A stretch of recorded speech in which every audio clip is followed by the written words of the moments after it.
ulitazama mbinguni. Ulimwengu haukuzaliwa kutokana na machafuko ya kubahatisha, bali uliundwa kwa usahihi usio na ukomo.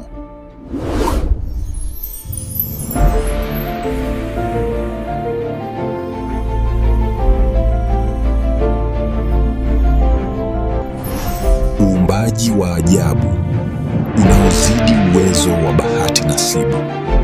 Kazi bora inayohitaji msanii mkuu. Hapo mwanzo alinena na vikawa. Gundua ukweli wa asili yetu.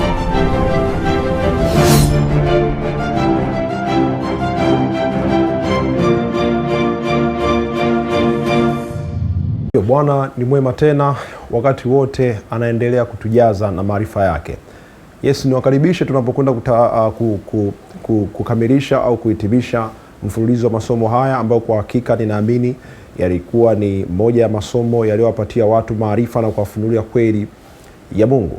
Yaani series ambayo tumeipatia jina inaitwa Uumbaji wa Uibukaji, sura halisi. Tunapokwenda kuhitimisha somo hili, nimekwisha kuandaa somo lingine ambalo nimelipatia kichwa kinachosema utimilifu wa unabii. Katika somo lililopita tulijifunza kwamba kulikuwako na unabii wa uongo. Na unabii wa uongo ni ule ambao unasema ya kwamba utumwa ilikuwa ni matokeo au ni moja ya vitu vilivyopelekewa na kile ambacho mzee Nuhu alipata kukizungumza, ambacho tuliona ulikuwa ni unabii. Kwa hiyo kile ambacho kinakuwa facilitated, kinachofundishwa na ulimwengu leo, ya kwamba Waafrika au watu weusi, haijalishi ni wa kabila gani, kwamba waliwekwa kuwa watumwa, tunaona wazi kulingana na somo lililopita ya kwamba ulikuwa ni mpango wa ibilisi shetani, na hivyo tunafunuliwa ya kwamba Mungu ana mpango kwa ajili ya watu hawa kutoka Afrika na watu ambao wanaitwa colored au wanaitwa watu wa rangi nyeusi au ya kiza duniani kote. Hivyo tunapokwenda kutazama leo namna ambavyo unabii huu ambao mzee Nuhu aliutoa ulivyokamilika, tumkaribishe Roho Mtakatifu ambaye kwa yeye atakwenda kutufundisha na kuendelea kutufunulia kweli yake, ambayo naamini itatupatia amani na kutufungua macho pamoja na masikio yetu. Tuombe. Baba yetu na Mungu wetu, tunarudisha tena sifa na utukufu kwako kwa ajili ya masomo ambayo umetuletea. Tunapokwenda kukamilisha masomo haya, tunakusihi Roho wako Mtakatifu akakae kwetu, tukaweze kuhitimisha kwa amani na kwa wingi wa maarifa ambao kwa hayo utakwenda kuyafanyia kazi kwa kuyaishi, lakini pia kwa kuyahubiri. Tumeomba katika jina la Yesu. Amina. Katika kitabu kinaitwa kitabu cha Ufunuo sura ya 1 mstari wa 3 tunasoma, heri asomaye na wao wayasikiao maneno ya unabii huu na kuyashika yaliyoandikwa humo, kwa maana wakati ukaribu.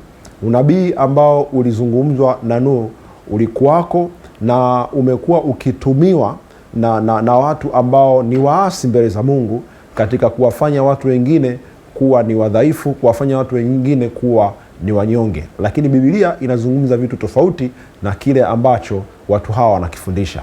Biashara za utumwa pamoja na ubaguzi wa rangi ni moja ya matokeo ya kile ambacho watu waasi wa maandiko matakatifu wamekuwa wakifundisha katika kuelezea andiko ambalo tunalisoma katika kitabu kile cha Mwanzo. Lakini Biblia inasema nini? Biblia inasema heri asomaye, lakini pia sio heri asomaye, lakini heri pia ayasikiaye maneno ya unabii huu, kwa sababu wakati huu karibu. Wapendwa, tukiishi kwa maisha ya kubaguana kwa rangi na ukabila, mbinguni hatuwezi tukaingia kamwe. Ili tuweze kuingia mbinguni, na tupata turejee katika maandiko matakatifu kwa jicho lingine, kwa macho mengine, ili tuweze kuyachunguza maandiko na kuangalia mipango ya Mungu kwa ajili ya wanadamu wote, pasipo kujalisha mipaka ya rangi wala ukabila. Katika kitabu cha Mwanzo 9:24 tunasoma, Nuhu akaelevuka katika ulevi wake, akajua mwana wake mdogo alivyomtendea, akasema, na alaaniwe Kanaani, atakuwa mtumwa kabisa kwa nduguze. Adam Clark anaendelea kutuambia tukio hili lililotajwa hapa huenda litokea miaka mingi baada ya gharika, hata baada ya Kanaani kuzaliwa na kukua, kwa maana tarehe haijawekwa wazi katika maandiko. Matthew Paul anatuambia, naye akasema, yani Nuhu, sio kwa shauku ya kulipiza kisasi kwa maana ya mtoto wake na mjukuu wake, bali kwa uvuvio wa kimungu na roho wa unabii. Wakati Kanaani anapotajwa, Hamu haepushwi na laana, bali anazama zaidi ndani yake. Wakati John Gill anatuambia, naye akasema, sio kwa ulevi kama baadhi ya watu wenye kukufuru wanavyodhani, kwa maana alikuwa ameamka kutoka kwenye mvinyo wake, wala sio kwa hasira kali, bali kwa uvuvio wa unabii chini ya roho wa unabii. Na Ellen White pia anakuja kuthibitisha hili kwa kusema Nuhu akizungumza kwa uongozi wa Mungu alitabiri historia ya koo kuu tatu ambazo zimetokana na wana wa Nuhu waliokuwa mababa na wanadamu wote, akifuatilia kizazi cha Ham kupitia mwana wake Kanaani badala ya Ham mwenyewe. Nuhu alitangaza, na alaaniwe Kanaani, atakuwa mtumishi kwa ndugu zake. Ndivyo ambavyo Ellen White anatuambia, na Biblia inatuambia katika kitabu cha Petro 1:21 kuwa maana unabii haukuletwa popote kwa mapenzi ya wanadamu, bali wanadamu walinena yaliyotoka kwa Mungu wakiongozwa na Roho Mtakatifu. Kwa hiyo hata mzee Nuhu aliongozwa na Roho Mtakatifu katika kutabiri kile ambacho kingeenda kutokea katika kizazi cha Ham, na tukajifunza ya kwamba vizazi hivi vyote vinne, kwa maana ya Kush, Misri pamoja na Putu pamoja na Kanaani, kama wangelienenda katika njia za baba yao, manake laana au utabiri huu au unabii huu ulikuwa ukiwahusu. Unfortunately, katika historia tunajifunza ya kwamba jamii ambayo iliendelea na kukubuu katika kile ambacho tunakiita dhambi na uasi mkuu ambao ulikuwa umechangiwa na kile ambacho mzee Hamu alikifanya, ilikuwa ni jamii ya Wakanaani. Katika tovuti ya God Question tunasoma, je, watu weusi wamelaaniwa? Hizi ni nukuu ambazo kimsingi tutakiwa tusome katika somo lililopita, lakini kwa sababu ya muda tutakwenda kunukuu katika somo hili, tuone kile ambacho waandishi mbalimbali na Biblia wanatuambia. Katika kitabu cha Marko sura 13:14 nasema, asomaye na afahamu. Mwandishi mmoja anaitwa Kaufman, katika Kaufman Bible Commentary aliwahi kuandika maneno yafuatayo. Anasema, na unabii wa kile ambacho kingetokea sio hitaji kwamba ilipaswa kutokea. Juhudi za watetezi wa utumwa kuhalalisha utumwa wa watu weusi katika karne iliyopita nchini Amerika zilianzishwa juu ya kutokueleweka kabisa kwa kifungu hiki. Mungu hakuwahi kuhalalisha utumwa wa watu wowote. Ndivyo ambavyo huyu mwandishi anatuambia ya kwamba kile ambacho kilitabiriwa sio kwamba Mungu alipanga kitokee kwa jamii ya watoto wa Ham. Hapana, ila alikuwa anajaribu kuonyesha matokeo ya kile ambacho kitatokea kama watoto wa Ham watafuata katika njia ya baba yao. Ndicho ambacho huyu mwandishi anatuambia. Wakati huo Sir Charles Ward anatuambia, ni hakika Nuhu alimuona Kanaani akiwa na tabia nyingi kama za baba yake Ham, na kwa kuona tabia hizo Nuhu alielewa kwamba mwenendo huo ungeweza kusababisha maisha ya baadaye yenye matatizo au potofu. Kwa maneno mengine, Nuhu aliona dalili na mwenendo wa Kanaani ambao ulimfanya atabiri madhara ya baadaye ya uzao huo. Na hapa ndipo linapokuja ile wazo la pili ya kwamba kuna uwezekano mkubwa kabisa Kanaani aliliona ili tukio akiwa na baba yake, au Kanaani aliliona akaenda akamwambia baba yake, na kwa pamoja walishiriki katika kumkejeli na kumfedhesha mzee Nuhu. Sir Charles Ward anasema, hao ndio waliokalia, yani Wakanaani, hao ndio waliokalia katika nchi ambayo baadaye ilijulikana kama nchi ya Kanaani, ambayo Mungu alimwahidi Ibrahim na kizazi chake. Hivyo basi, Kanaani hakuwa baba wa watu weusi wa Afrika. Ingawa bara la Afrika lilikaliwa na baadhi ya vizazi vingine vya Ham, laana haikuhusiana na watu hao, bali kizazi cha Kanaani tu. Ndicho ambacho waandishi hao wanakisema.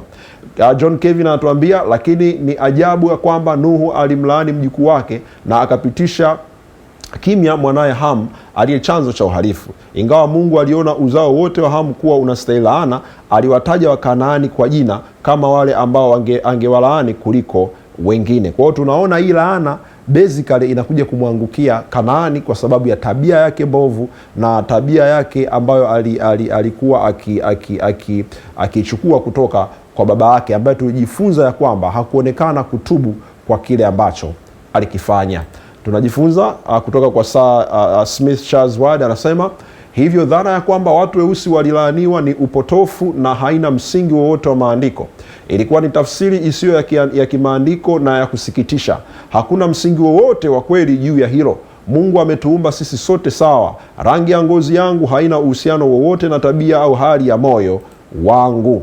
Anaendelea kusema hali hiyo wala hainikaribishi zaidi kwa Mungu au kunitenga naye, wala hainipeleki kwenye hatima fulani kwa sababu mimi ni mweupe.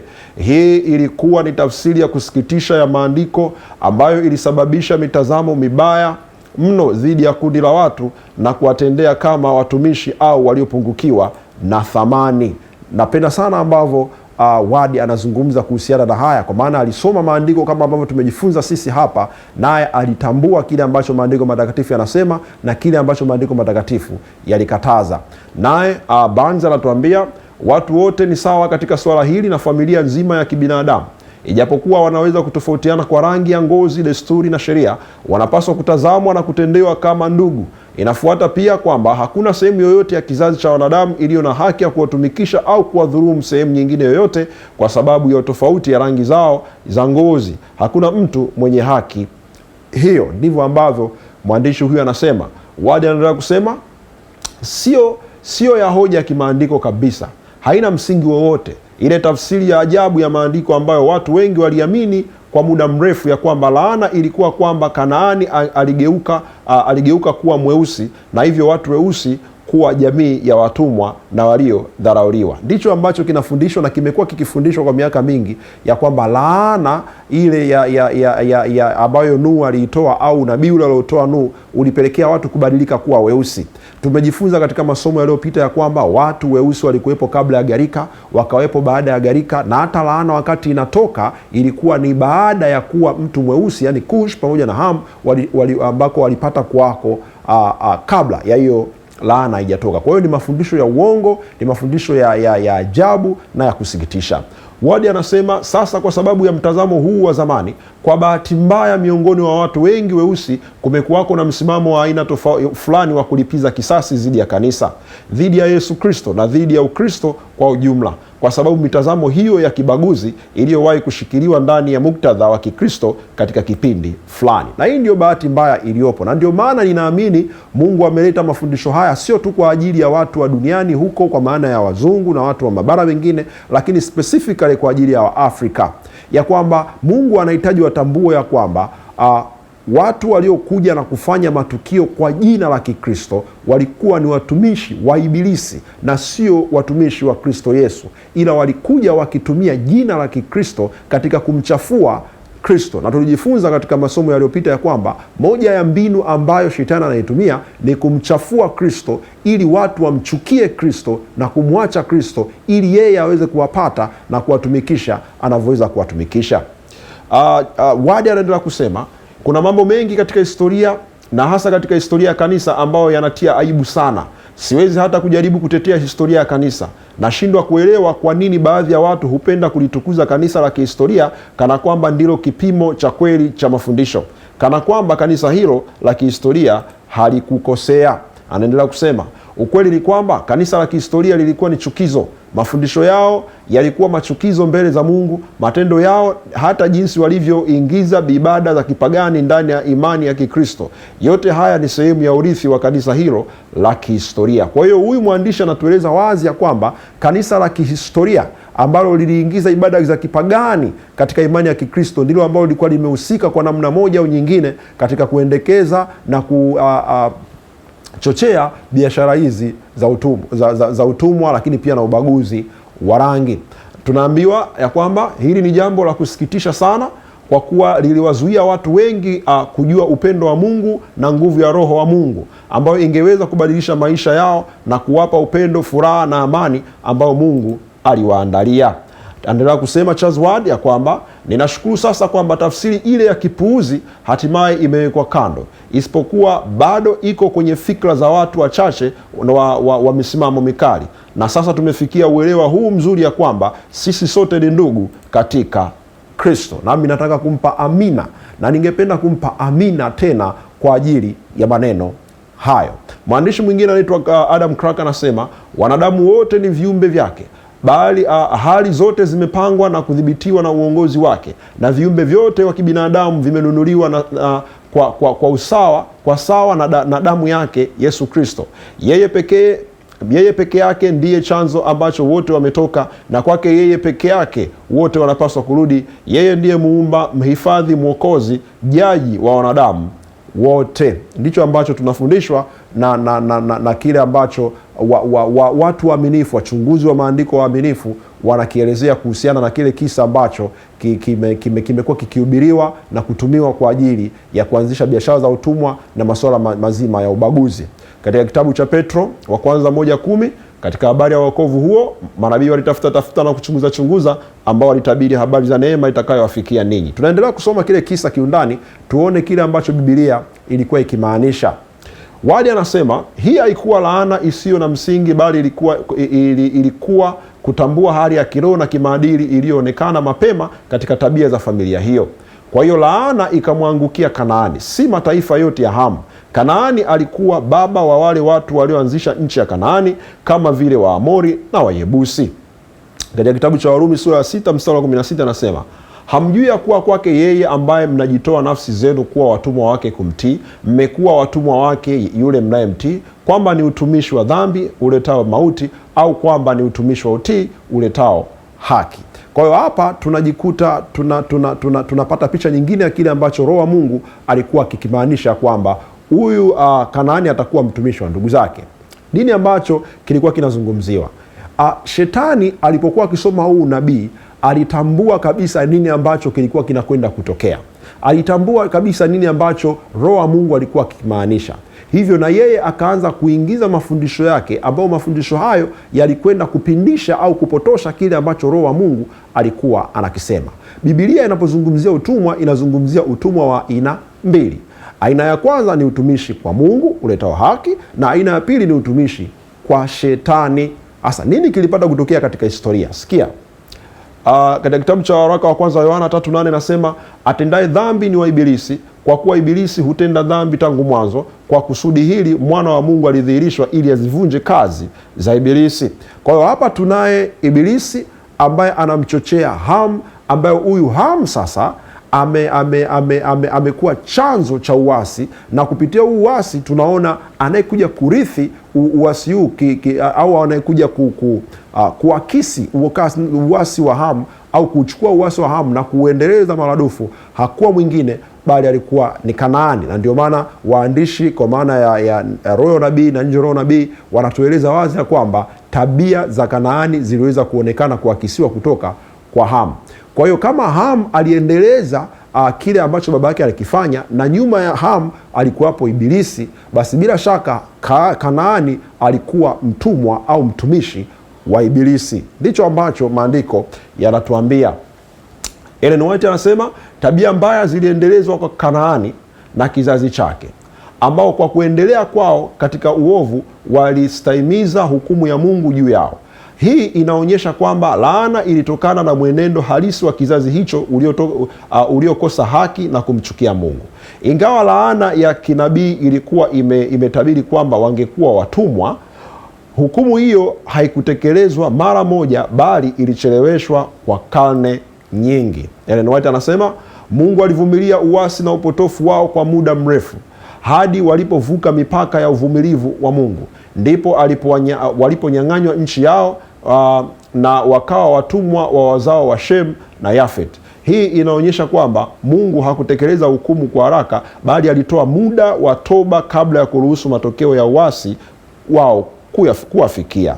Kwa hiyo tunajifunza wazi hapa ya kwamba kumbe pamoja na matatizo yao yote, na ndio maana nikazungumza katika masomo yaliyopita ya kwamba sio kwamba Wakusha hawakutenda dhambi, sio kwamba Wamisri hawakutenda dhambi, sio kwamba Waputu hawakutenda dhambi, sio kwamba Waisraeli hawakutenda dhambi, lakini dhambi za Wakanaani zilipitiliza. Nitawapa mfano. Je, mnafahamu wapi ambako Sodoma na Gomora ilitokea?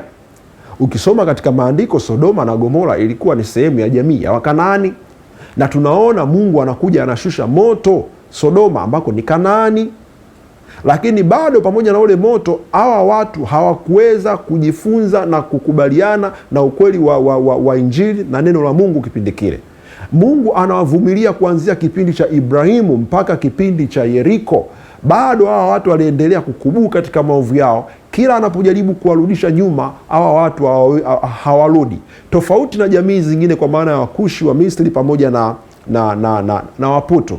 Ukisoma katika historia ya Wamisri, tunaona Yusufu alipoingia katika ile jamii ya Wamisri, watu wengi ambao walikuwa Wamisri walimkubali Mungu wa Yusufu, wakayabadilisha maisha yao na kumfuata Mungu wa Yusufu. In fact, Waisraeli wengi tunaambiwa waliongezeka, lakini kuongezeka kwa Waisraeli ilikuwa tu sio swala la kuzaa, lakini pia swala la Wamisri kubadilisha imani zao na kufuata Mungu wa Israeli. Na ndio maana tunaambiwa kwenye Biblia ya kwamba baadaye akaja kaibuka mtu baada ya Yusufu kuwa amekufa, mfalme ambaye alikuja akidai hamtambui Yusufu. Biblia haizungumzii swala la kutambua kwa maana ya kumjua, inazungumzia kwa maana ya kuto kutambua mifumo ambayo Yusufu alipata kuianzisha.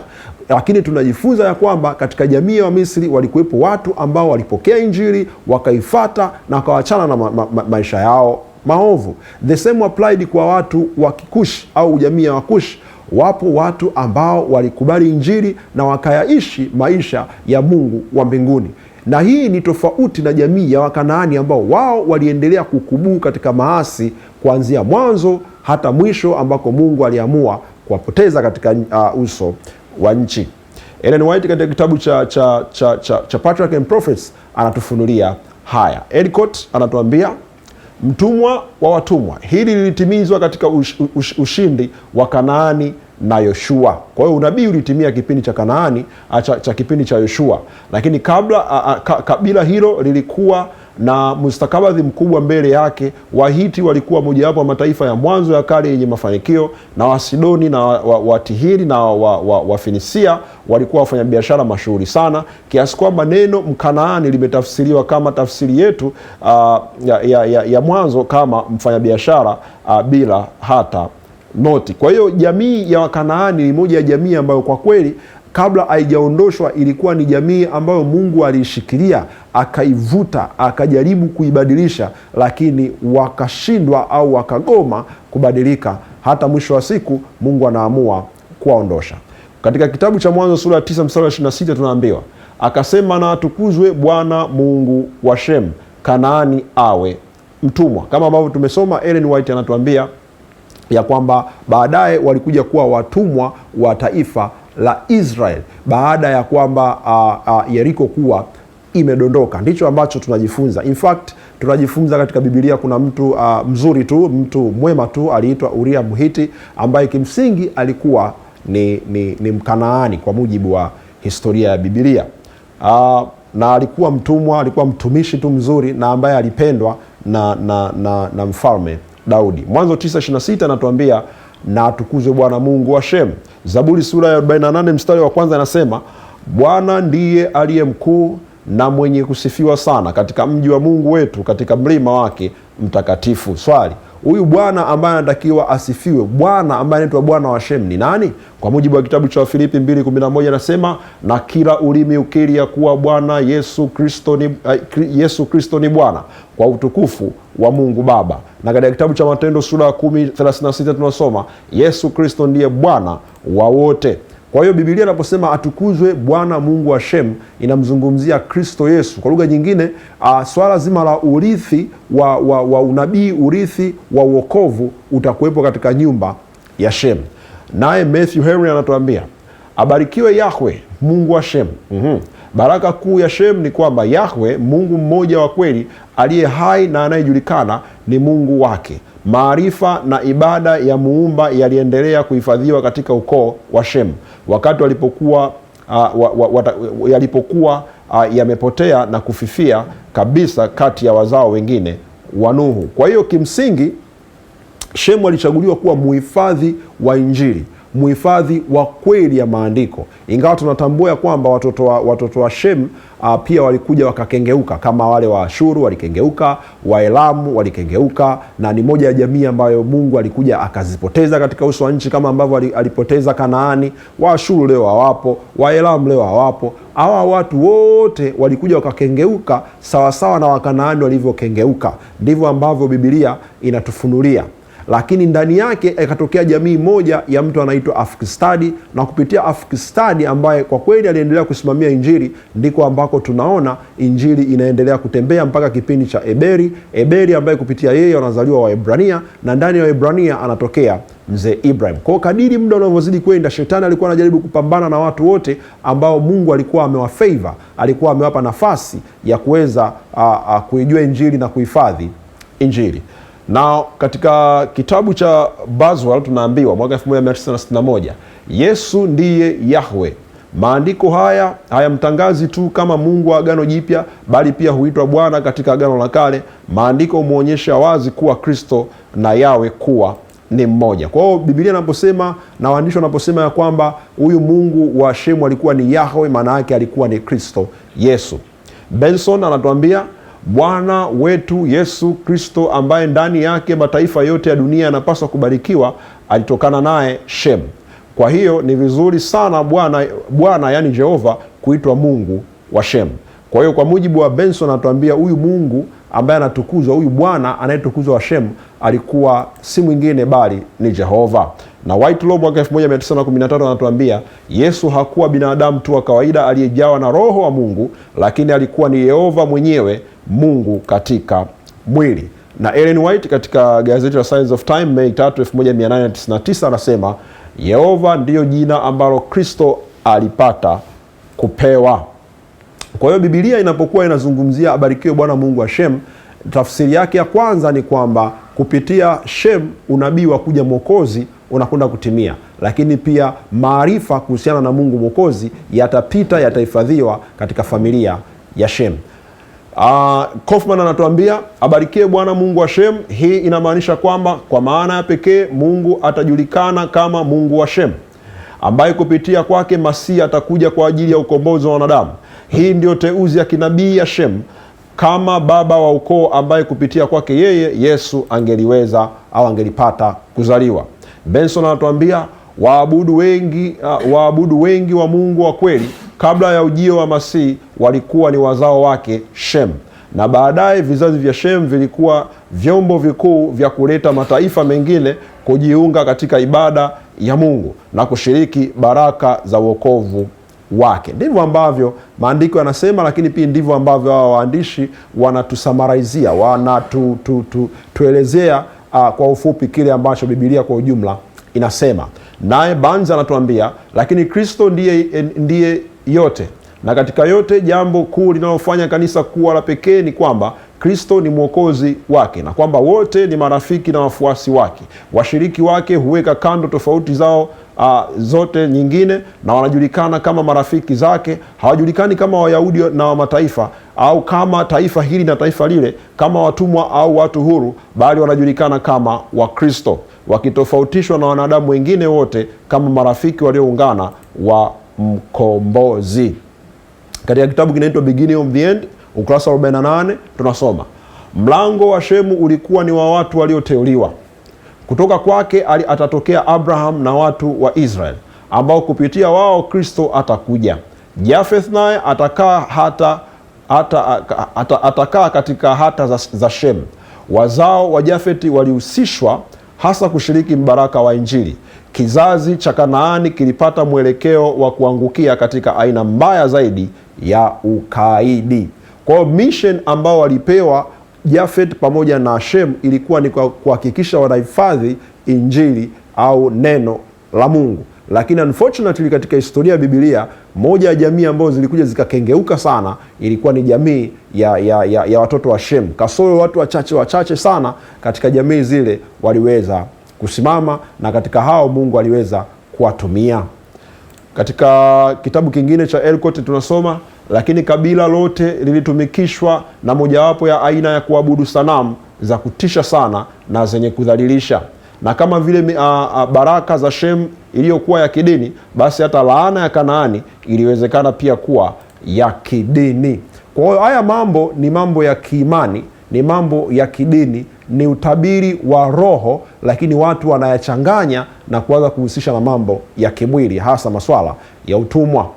Bwana Kaufman anatuambia alikuwa ni babu wa Kanaani ambao walitangulia wa Israeli katika nchi ya Palestina na kuzama kabisa katika utamaduni wote wa Kanaani, katika miungu yao mibaya ya ngono ambao waliabudu kwa mila chafu kabisa, na kunaonyesha wazi kwamba walishiriki asili ya babu yao mwenyewe mwenye sifa mbaya, hapa akimaanisha mzee Ham. Tunaelezwa Hii pia inatoa ushahidi thabiti ushahidi thabiti wa dhana kwamba asili ya dhambi ya Kanaani ilikuwa ni ngono. Hii haikumaanisha kwamba kila mtu binafsi wa vizazi vya Kanaani angekuwa mwovu, bali kwamba hii ingekuwa asili itakayotawala idadi ya watu waliotokana na yeye. Na tunajifunza katika historia ya Biblia kwamba moja ya dhambi ambayo ilisumbua katika mji wa Yeriko ambao ni Kanaani ilikuwa ni ngono. In fact, kati ya watu ambao walikuja wakasurvive alikuwa ni Rahabu, ambaye tunaambiwa pia alikuwa ni kahaba, lakini baadaye anakuja anajiepusha na haya mambo anapomkubali Mungu wa mbinguni. Na kwa sababu alimkubali Mungu wa mbinguni, tunaona anaokolewa kutoka katika hii jamii. Kwa hiyo historia ya Biblia inaendelea kutufunulia wazi ya kwamba pamoja na changamoto zote na dhambi zote na unabii wote, bado Mungu alikuwa anafanya kazi kuhakikisha anawaokoa watu wa Kanaani kama ambavyo alikuwa anataka kuwaokoa watu wa jamii zingine. Tunajifunza ya kwamba na hali ya utumishi iliyowekwa juu ya vizazi vya Kanaani haikuwa adhabu ya kimungu iliyoletwa kama hukumu ya kulipiza kisasi, bali ni matokeo yaliyotabiriwa ya kuzama kwao katika maswala ya ngono. Mwandishi mwingine wa Manual of Ancient History of the East anatuambia hakuna watu wengine waliowahi kuwashinda katika mchanganyiko wa umwagaji damu na anasa chafu ambao waliutumia kuheshimu Mungu. Dini ya Wakanaani ilinyamazisha hisia zote bora za asili ya kibinadamu. Ilidhalilisha akili za wanadamu kwa ushirikina ambao ulikuwa ni wa kikatili uliokithiri kwa anasa chafu. Ndicho ambacho waandishi wengi wanatuambia.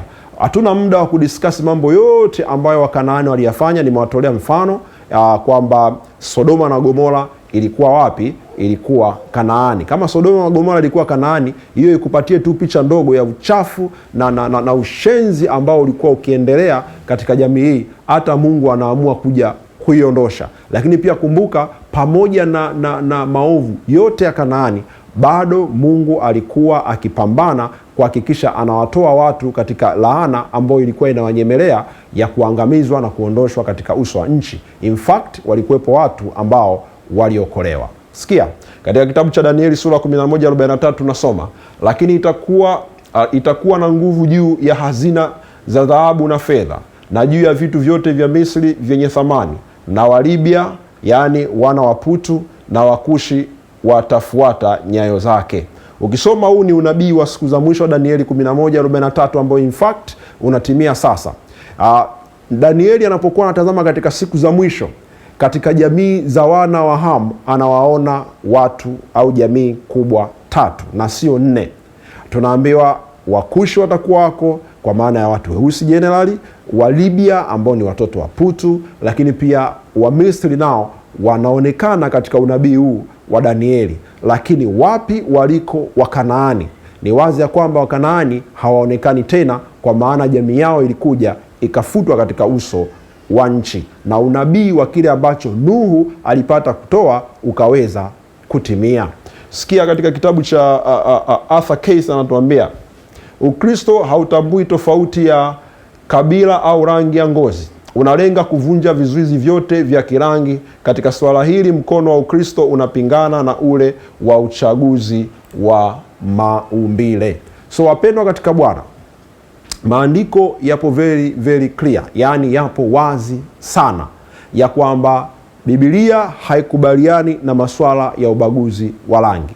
Biblia haikubaliani na masuala ya utumwa ambao ulikuwako, ukawepo, umeendelea kuwepo na utaendelea kuwepo. Haikubaliani nayo. Na asije mtu akakudanganya ya kwamba Biblia imesema. Hakuna sehemu ambayo Biblia imesema hayo. Biblia ilitabiri na unabii ukatimia kwa jamii ambayo ilitabiriwa kwayo. Wakushi au watu weusi ni moja ya sehemu ya mibaraka ambayo Mungu ameweza kuitoa kwa ajili ya ulimwengu leo.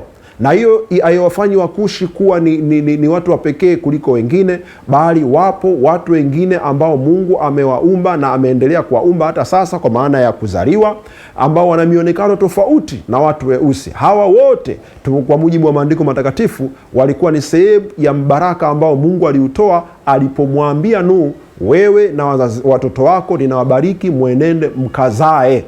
Na tumejifunza katika maandiko matakatifu ulikuwa ni mpango wa Mungu kuwa na watu wa mionekano tofauti. In fact, kulikuwa na watu wa mionekano tofauti kabla ya gharika na kama ambavyo kuja kutokea baada ya gharika na kama ambavyo tunaona hivi leo. Hivyo wapendwa, tusidanganywe na tusishawishiwe na mtu yoyote ambaye anataka kututumia kiakili na kimwili kwa kutumia maandiko matakatifu kuweza kufanya au kuendeleza uasi ambao ulikuwako na ambao shetani ameendelea kuutumia kwa watu mbalimbali duniani leo. Wapendwa, kama ambavyo tumesoma katika somo lililopita ya kwamba utumwa bado unaendelea, ubaguzi bado unaendelea, lakini sisi kama Wakristo hatupaswi kuwa sehemu ya hayo. Maandiko matakatifu yanasema katika kitabu cha Zaburi 73:28, nami kumkaribia Mungu ni kwema kwangu, nimefanya kimbilio kwa Bwana Mungu, ni yahubiri matendo yako yote. Wapendwa katika Bwana, huu ni wito wangu na huu unapaswa kuwa wito wako. Tusogee mbele za Bwana, tusogee mbele za Kristo, maana kila ulimi unapaswa kukiri ya kwamba Kristo ni Bwana. Bwana atatupatia amani, Bwana atatupatia maarifa, na zaidi ya yote Bwana anakaribia kurudi kuja kutuchukua, kutupeleka kule yeye aliko. Mungu awabariki na kuwalinda mnapokuwa mnatafakari haya, na Mungu awabariki na kuwalinda mnapofanya maamuzi ya kumfuata Kristo. Katika jina la Yesu na waombea. Amina.